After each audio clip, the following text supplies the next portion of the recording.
10 together, and uh,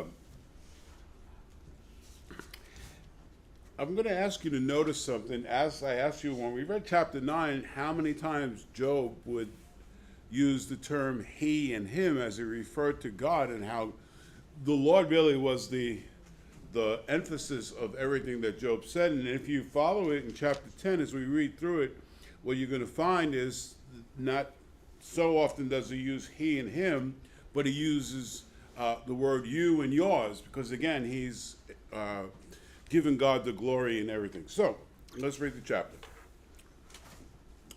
Chapter 10, verse 1. My soul loathes my life, and I will give free course to my complaint. And I will speak in the bitterness of my soul, and I will say to God, do not condemn me. Show me why you contend with me. Does it seem good to you that you should oppress, that you should despise the work of your hands and shine on the counsel of the wicked? Do you have eyes of flesh, or do you see as man sees? Are your days like the days of a mortal man, and your years like the days of a mighty man, that you should seek my iniquity and search out my sin? Although you know I am not wicked, and there is no one who can deliver from your hand.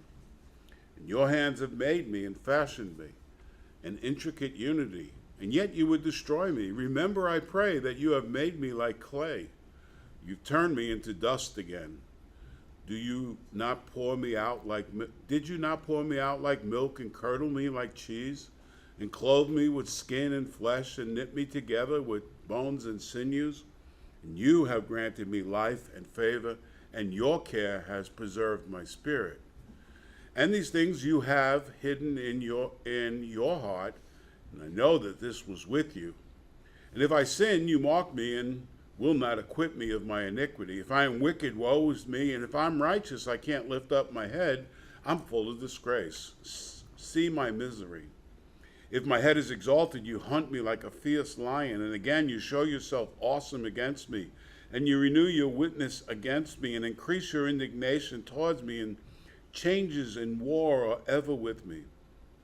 Why then have you brought me out of the womb? Oh, that I had perished and no one had seen me. I would have been as though I had not been. I would have been carried from the womb to the grave. Are not my days few? Cease, leave me alone, that I may take a little comfort before I go to the place from which I shall not return, to the land of darkness, the shadow of death, a land as dark as darkness itself, as the shadow of death, without any order, where even the light is like darkness. So, as we consider again, as Job is continually going to defend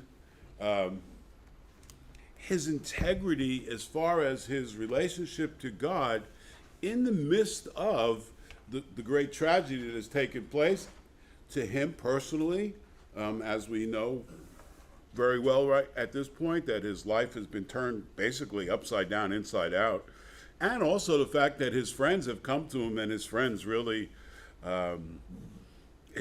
really not been of any true comfort to him. And so Bildad had, in chapter 8, blasted Job, and basically called Job a liar and a windbag and all those wonderful things. And then in chapter 9, Job began to defend himself to Bildad, and so he continues it in chapter 10. So we'll just walk through it, and I have a couple of remarks I want to make, and then if you have anything to add to it, that's fine. So just let's look at it at almost a verse at a time. He says, my soul loads my life, and I will give free course to my complaint. And here's what I thought of, and again, there's many things that we could think about, but here's what I thought of. I thought about the fact that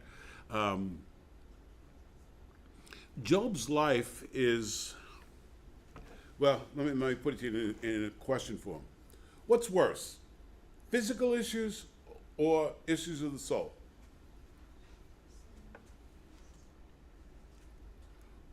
I agree with everything you just said. Really, what's harder to deal with? The things of the flesh or the things of the spirit? Things of the spirit, yeah, I would agree. And even apart from the idea of the spirit, but rather, let's just divide man in two and say he's He's outside body and he's inside spirit, even apart from the reality of the Spirit of God. And what Job says here is interesting in that he says, my soul loathes my life. And even though his body has been eaten by worms and his flesh basically has fallen off and everything that he had is gone, he looks to it more from the area of the internal, and that's really what's troubling him. And I wanted to show you this proverb, and I wanted to ask you what your thoughts were on it. So just stay right there in Job, but go to Proverbs chapter 18 for a minute. Because there's something unique about us that is really only given to those who have, if you will, a soul. Let me ask you a question first, or as you turn to Proverbs 18. You got man, and I'm just going to put animals, and then I'm going to put, I don't know, plants, trees.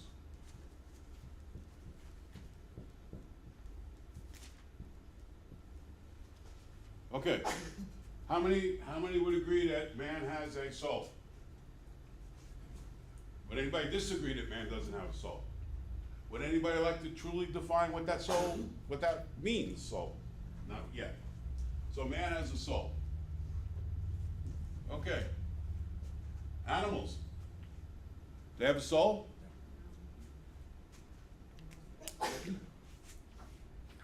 Yes, no, maybe so. I see one no. Yes. And a yes. Pretty interesting. Well, they don't have a soul like men. I mean, then if they put a heaven on them. Oh, so you're making a distinguishing, you're distinguishing the soul in an animal from the soul in man. Yes. If Okay. an animal has a soul, I would say yes. Like animal soul. So you taking David saying yes and Brother Lee saying no, and you came up with a, Yes. okay. You got that backwards. You got that backwards. Okay, I got it back. I'll tell you what, let's just do this for now. How about this? Plants and trees, they have a soul? No. Okay. So now we made a distinction between man and animals, and then we made a distinction between plants and trees and animals. Well, let me show you the verse I wanted to look at first. In Proverbs chapter 18, in verse 14, look what it says. It says, the spirit of a man will sustain him in sickness, but who can bear a broken spirit? The spirit of a man will sustain him in sickness, but who can bear a broken spirit? To me, and I've looked at this before, to me this makes a clear indication that the reality is the things that go on inside of us have a greater impact on us than the things that merely go on outside of us. And you would look to what Jesus said, even what Paul and the rest of the apostles and writers in the New Testament said, but certainly what Jesus said, because he said what? Out of the abundance of the heart, the mouth speaks, right? And from the heart proceeds adulteries and fornications and evils and hatings and all those things. And so when you think about it, there is a distinction to be made. So would you all agree that it's easier to deal with a broken arm than a broken heart? Yes. Absolutely. Okay? Because, why is that so? Why is that so? Why is the things that go on inside of us, why do they have a greater impact on us than the things that go on outside of us? Any thoughts on that? Going once, going twice, sold to David. Well, because the broken arm, I can see it, I feel the pain, and I know where I can go to get it fixed. Okay. A broken heart Mm-hmm. is another story altogether. Okay. You know, there's an old song that says, how can you mend a broken heart? And you that question man has been trying to solve for, since our existence. We try to fill it with other stuff, stuff that'll ease the pain, but we can't fix it. Is it because that is the center of man? Is it because, is that have an impact that way because that really is where the essence of us abides? Agreed. Right? In other words, when it's almost like people say, when I'm happy, nothing matters. But when I'm sad, everything matters, right? Everything is turned upside down when the things that are within us are churning. And so you think about that, and so now I'm gonna go back and I wanna ask, I'll never get through the chapter today, but that's okay. So some of you said that the animals, these guys, these are out. Nope. What did you mean when you said that animals have souls? What does a soul do?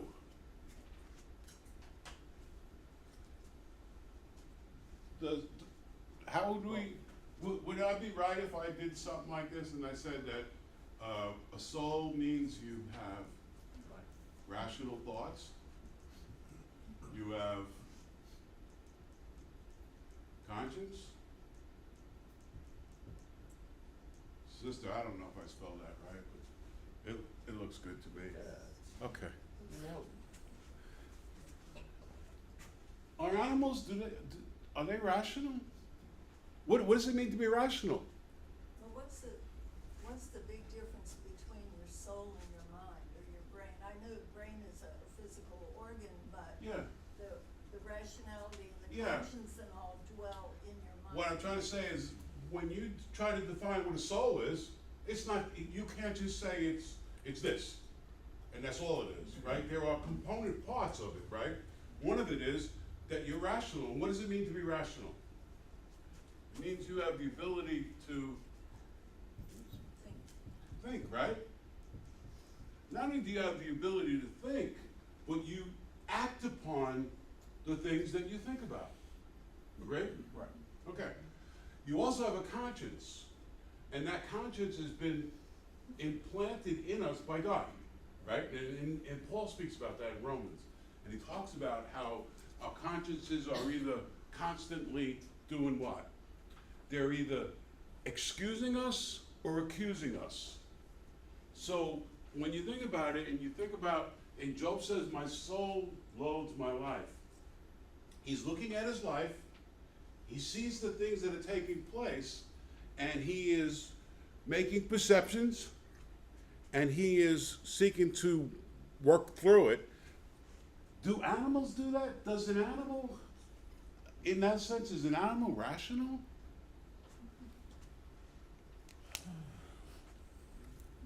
I forgot your name, sister. What's your name? Candy, Candy. Sorry.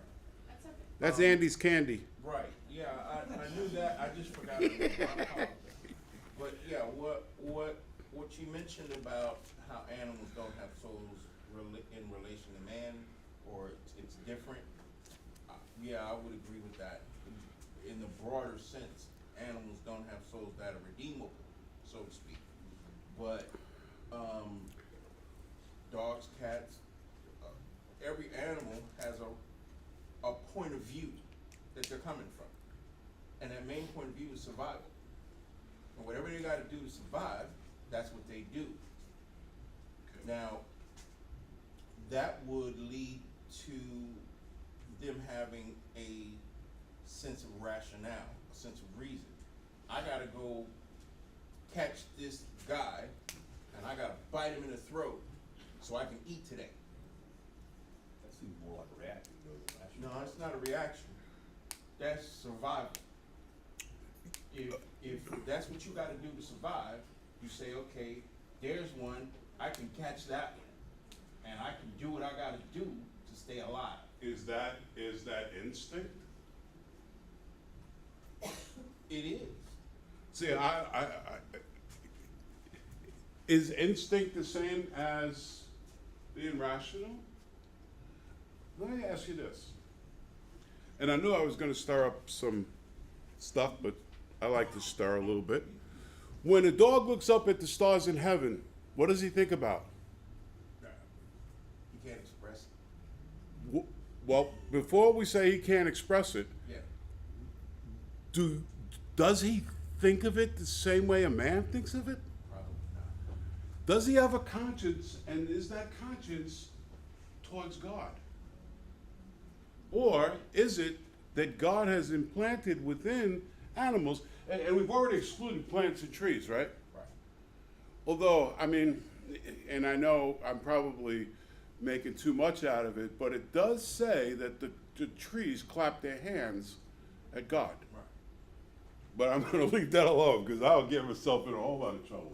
So, when you think about it, does animals really have are they really rational, or they are reactive, or have a instinct that's been implanted in them? And I'm not disagreeing that the dog, when he's hungry, he's going to bite, kill, Well, it's just- same way with any other animal would. Right.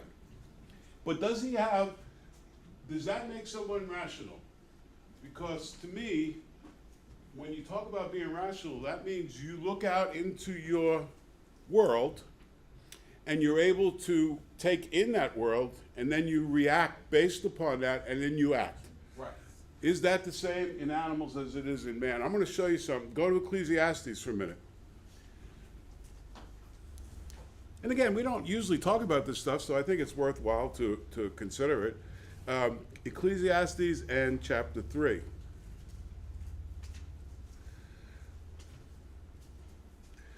And if you, we'll start at verse 16. Ecclesiastes 3:16. Look what it says. This is, of course, Solomon writing. And he says, "Moreover, I saw under the sun, in the place of judgment, wickedness was there. And in the place of righteousness, iniquity was there. And I said in my heart, God shall judge the righteous and the wicked, for there shall be a time there for every purpose and for every work." Now, just stop there for a second. To me, that's saying that man is rational and he has a conscience, and he thinks of it in terms of that towards God. Would you be willing to say that's the same thing about an animal? Does the animal who another bigger dog steals his food, does that animal say God will judge that dog at some point? I don't think so. But I want you to keep on reading. Verse 18. "I said in my heart concerning the estate of the sons of men, God tests them, that they may see that they themselves are like beasts.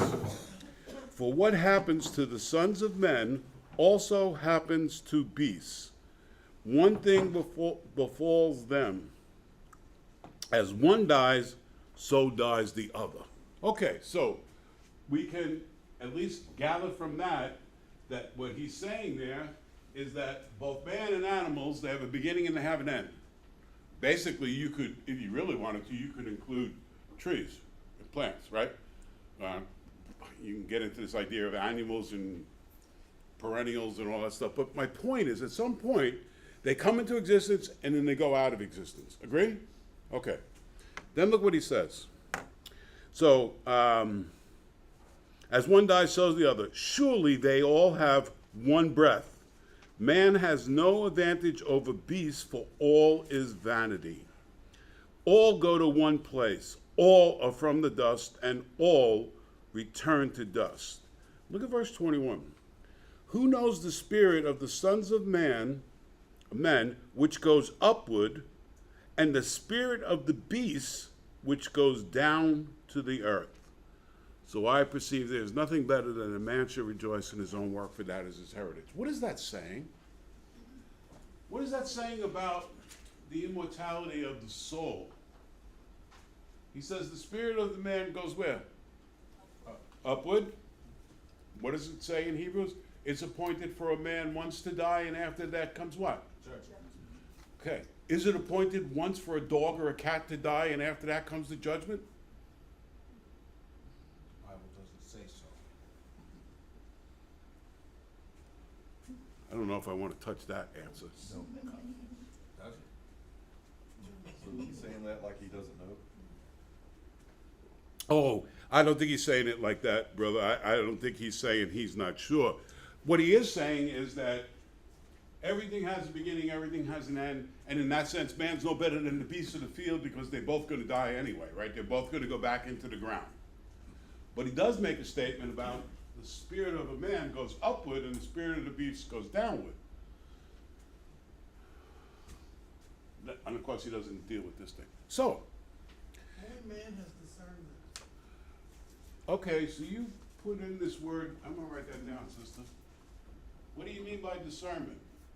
The ability to judge and decide, Okay. think, and be rational. Yeah, see, so when you start to make this, try to put the component parts of this, the list will grow longer and longer and longer. Will the list grow longer and longer and longer for animals? I'm not saying that animals don't show affection, Right. but I'm not so sure. Well, I'm going to say I don't believe it's the same. It's based on the same ability or reasoning as man does, Agreed. right? Because if you, I'll put it this way: you keep hitting a dog, and that dog's going to hate you. When it comes to man, sometimes you keep hitting them, and they still love you, right? So there is a distinction to be made. You got some of you looking at me like, man, where are you? Okay, I bro. would also say animals have some discernment, because, you know, animals, they can tell that someone's kind of like a bad person somehow, yeah. They have a sense, right? And we're not really They have given. nature. Animals have nature, they have a nature. Everything has a nature, right? Yeah, but they have a spirit. So Yeah. it's not a soul, it's, you know, it's an animal spirit. The spirit of the animal, yes. Running buffalo over the plain. But, because here's the question that people, does a dog go to heaven? Well, what you say. Huh? There's no mention of dogs in heaven. There'll be animals in heaven. Right. There won't be the dog, your dog, you know what I'm saying? No, they don't go to heaven. There's no rainbow bridge for Africa for your dog. Because the reason is that there's a distinction. Listen, here's what I'm trying to get at. There are some things that could be considered somewhat of a similarity, but there's definitely distinctions to be made, Absolutely. right? And that the thing that really, as I read to you in Proverbs, the spirit of a man can sustain him in an infirmity. He can handle sickness and things of the flesh, but a broken spirit, who can bear? That's because man is unique. And so I want to ask you this question before we move on. When you think about evolution, and the premise of evolution is what? That basically, everybody has a different start point, but Everything basically, from nothing. evolution does something like this. This leads to this, this led to this, over, trillions and trillions of years. And maybe you go backwards. The Bible really teaches it this way. God created man in his image. God created the animals, and then if you wanted to, you can that, no, although that's probably equal. So do you see what a tragedy is for people? When people talk about evolution, they're not just talking about the of Darwin and things like that. It's really an affront. If you think about it, it's an affront against God. Agreed. Because God says he made man in his image, and he put within man that which is not in animals and is certainly not in plants and trees. Right? So, One of the things we would be remiss if we, is the word conscience. The word conscience means with knowledge, science, Yep. with knowledge. yep. So man is distinct from all other creation in that we have been born in our nature with the knowledge of God. Yeah, and that conscience is God-given, and it's given only to man. In other words, if my dog steals someone else's food, my dog doesn't go home and say, man, I'm sorry I did that. Well, Train it right. they don't say, well, if you've ever, I watch a lot of dog videos, like I love time to watch stuff. When dogs tear up your house, for example, you leave your dog at home, he goes, rips your toilet paper out, gets up on the counter, when you get home, Yeah. that dog's in the corner. Yeah, because he's No. learned what's going to happen. Well, he It's has a an learned expectation. response. Okay, I'll go with that. Because if But- you come in that house and you say, "What a good doggy you are," Yeah, he that might dog's going to do it understand. again. He's going to do it. So Right. is it a reaction? Is it an instinct? And again, I'm not trying to nail this thing down in an exact science, but there is something here. Would you not agree? There's something here that isn't here. Agreed, yes. And that God has made it that way, and that nothing could ever take it and make it untrue, right? What God has, if you will, what God has put together, let no man tear asunder. Just look at, if you will, just to finish the thought, go back to Romans 1, and let's just look at this. And again, probably won't deal with this much more as we go through the book of Job, but I do think it's worth our time.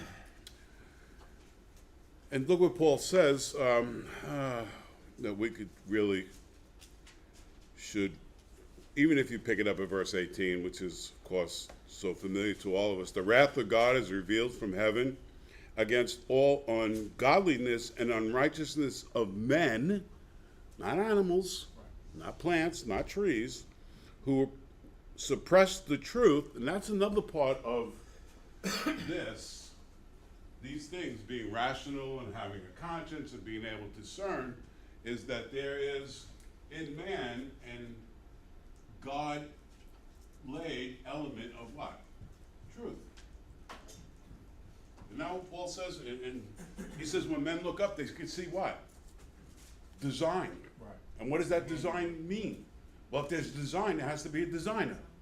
If there's a watch, there has to be a watchmaker. Right. Correct? Amen. And God has planted that. That's why I asked you before, does the, let's stop picking on dogs, does the giraffe look up to heaven and say, man, God is great? Probably not. Okay, so when he talks about this and he says that men suppress the truth in unrighteousness because that which may be known of God is manifest in them, for God has shown it to them. And again, I don't believe that the lion, the tiger, and the bear just lay around at night and contemplate the things of truth. Again, doesn't mean that there's not a relationship with nature in between it. Barry? Let's go back to Genesis. The only difference, he says, between us and the beast is we are created in his image and just that we are sovereign. Absolutely, and that's another part of this idea of the soul of man, because if you think about it, man was given, I'll put it up here, man was given this, wasn't he? Yes, to me, yes. Everything is under his domain, right? Now, again, as you think about this, and let me just ask us to read a little bit further. So it says, verse 20, for since the creation of the world, his, God's invisible attributes, are clearly seen. Seen by who? Seen by men. Being understood, and there's that part about being rational, being able to take things in and to, if you will, work through them, and the things by the things that are made, even his eternal power and Godhead, so that they are without excuse. Now let me ask you a question. Are animals without excuse? But again, is God going to judge the animals? I think not. He didn't say the animals as he did the man in Isaiah Yeah. chapter 1, come let us reason together. Yeah, He didn't absolutely. say So, that. yeah, so when Job says that my soul loves life, I just wanted us to begin to understand that there is a distinction, and that's what really rules us. And it doesn't rule anything else like it does man. So let me just finish the thought. So they are without excuse, verse 21, Romans 1, because although they knew God, interesting, right? They knew something of God. They looked up at the heavens, they saw a design, they figured there's got to be a designer.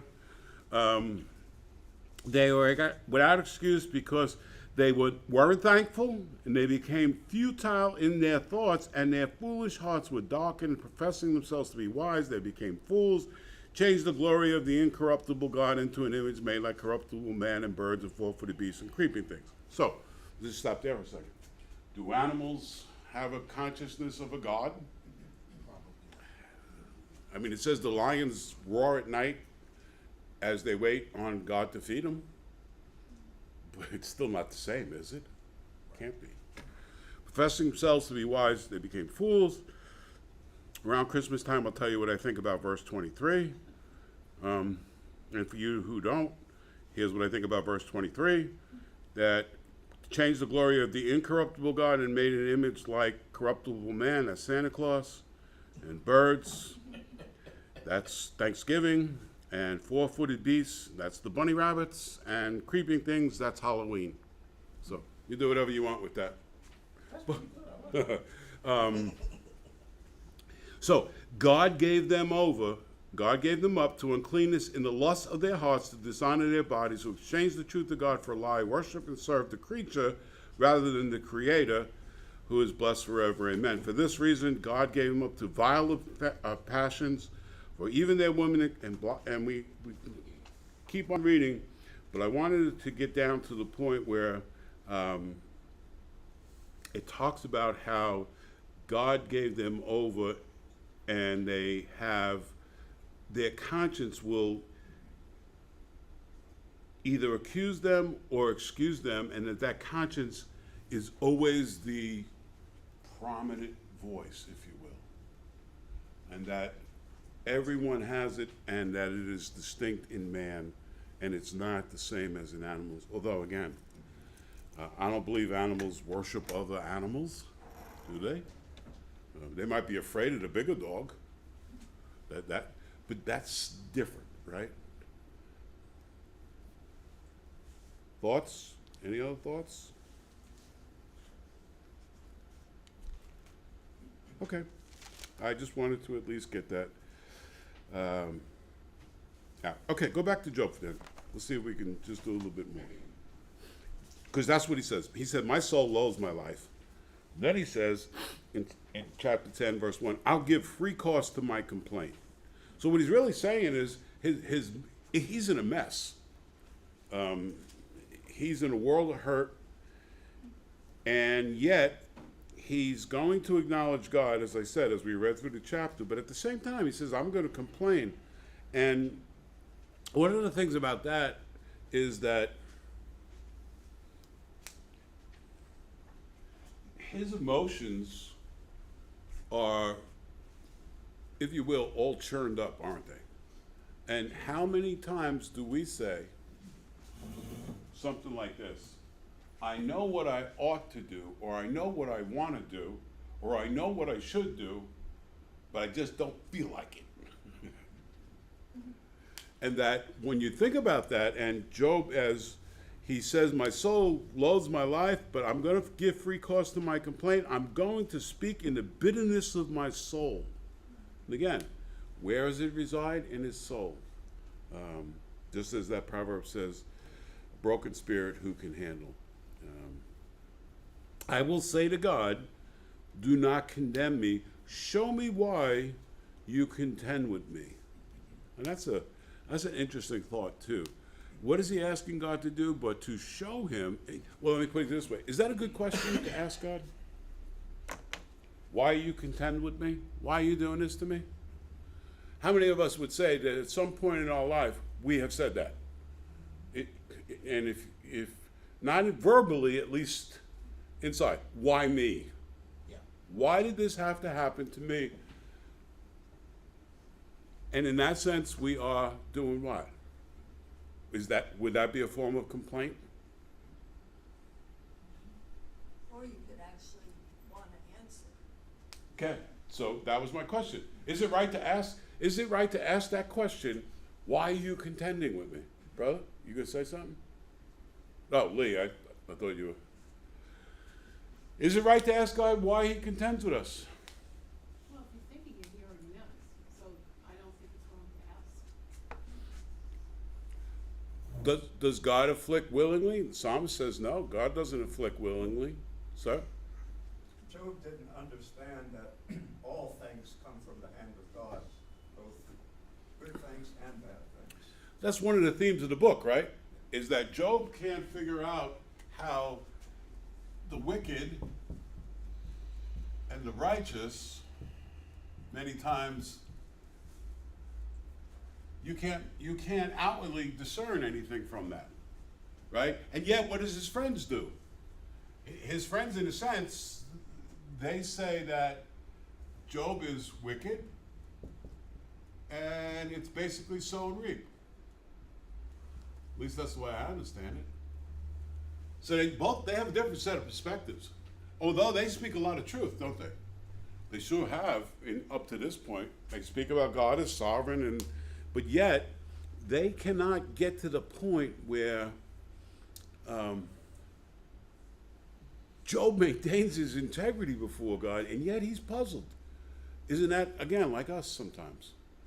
We're troubled sometimes about our own situations, our own state of affairs. Yes, sir? Yeah, if we didn't have this book of Job, we probably wouldn't understand very well either, to be honest with you. No, we wouldn't. I don't think so. If we didn't have, and to expand it even further, if we didn't have this, right, where would we be? And you could see it. It's kind of splattered throughout the pages of the Bible, but it's consolidated for us in a great example in the book of Job, that Job is really confused at this point. Sir? Job's friends accused him, but Job's conscience didn't accuse him. See, that's an That was important his point. ally. Yeah. Right. He remains with his integrity, but integrity in and of itself doesn't always cause us to rest in peace. Again, you have to take the conscience, the integrity piece of it, if you will, and then you have to match it up with what? Remember what Paul says? Bring every thought into what? Obedience to Christ. Into captivity. Yeah, obedience to Christ, right. Obedience to Christ. So it's not till we're able to take the two parts and put them together, and if you think about it, and I know we have to end, but if you think about it, you remember what Paul said in Philippians? He said, I have learned to be content. I have learned to have everything and to have nothing, to be abounding and to be abased. And then he says, I could do all things through Christ who what? Strengthens me. So, all right, I know we ran up and down some side roads this morning, but we'll come back to this next week, because as he goes through, he's gonna respond to Bildad. Remember, Bildad had laid out to him about how God was the great one who made everything, and he talked about the stars that God made, and Job's gonna come back and say, hey dude, I know exactly the same stuff that you know. Go ahead, Dave. The question, and I'm not asking this from a point of ignorance. Where did Job learn this? All this in chapter 10. Where did he get that from? And where he got it from is serving as his anchor for that said integrity. Yeah, I mean, he got it the same place all the other saints got it Exactly. before the scriptures, because if you think about it, they didn't have King James, they didn't have New King James, they didn't have the ESV, they didn't have the NIV, they didn't have nothing. It was, again, the way God revealed himself Exactly. is distinct, and yet the truth is always the same. Right. The manner in which, just like it says, God in times past in different ways and in different manners has spoken times past to the fathers by the prophets, but in these last days spoke to the Son. We got to stop. Let's pray. Father, thank you for the ability to just think, Lord, to look inside, to look outside, and to be able to put together things. Lord, some things are very hard to understand for us. We are confused and we are slow to learn, but help us, Lord. Help us to see you for who you are. Help us to worship you for who you are, and be with us now as we continue in worship. In Jesus' name, amen. Thanks, guys.